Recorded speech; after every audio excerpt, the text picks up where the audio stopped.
Hello friends, good morning সবাইকে। আমার চ্যানেলে সবাইকে স্বাগত।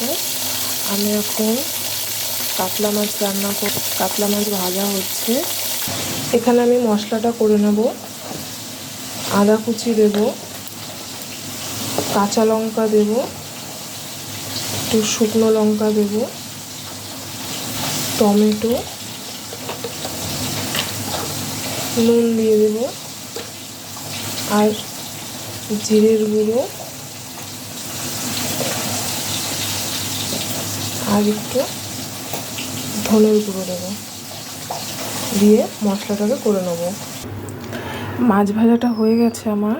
তো আমি এখন তেলের মধ্যে শুকনো লঙ্কা, গোলমরিচ, গোটা গরম মশলা আর গোটা জিরে ফোড়ন দিয়ে দেবো।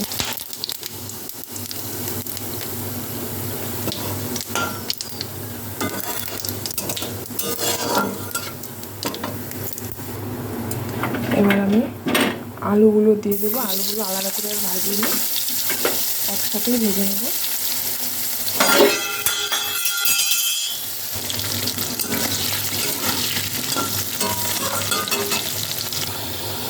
আলুটা আমার ভাজা হয়ে এসেছে, বোঝাই যাচ্ছে রান্নায় একটু বেশি এক্সপার্ট আমি। রান্না করতে গিয়ে খুন্তিটাই হাত থেকে পড়ে গেছিলো। তো আমি এর মধ্যে এখন মশলাটা দিয়ে দেবো।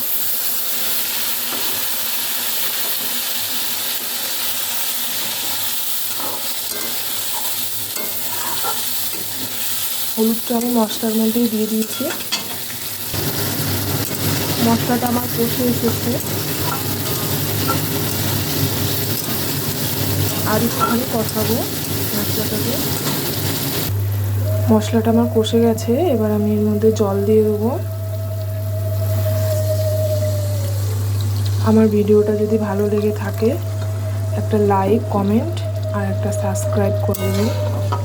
আর নতুন নতুন ভিডিও দেখার জন্য আমার পেজটাকে ফলো করবেন।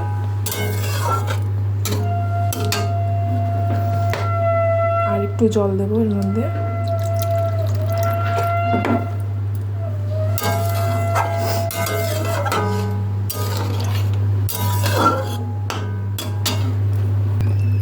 ঝোলটা ফুটছে, দেখুন খুব সুন্দর একটা কালার এসেছে।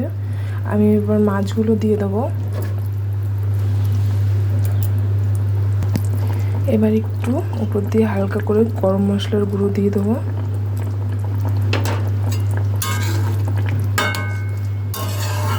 তরকারিটা সার্ভ করলেই হয়ে যাবে রেডি কাতলা মাছ। মাছটা আমার সার্ভ করা হয়ে গেছে, রেডি। আর আমার পেজটাকে ফলো করার জন্য অসংখ্য ধন্যবাদ আপনাদের।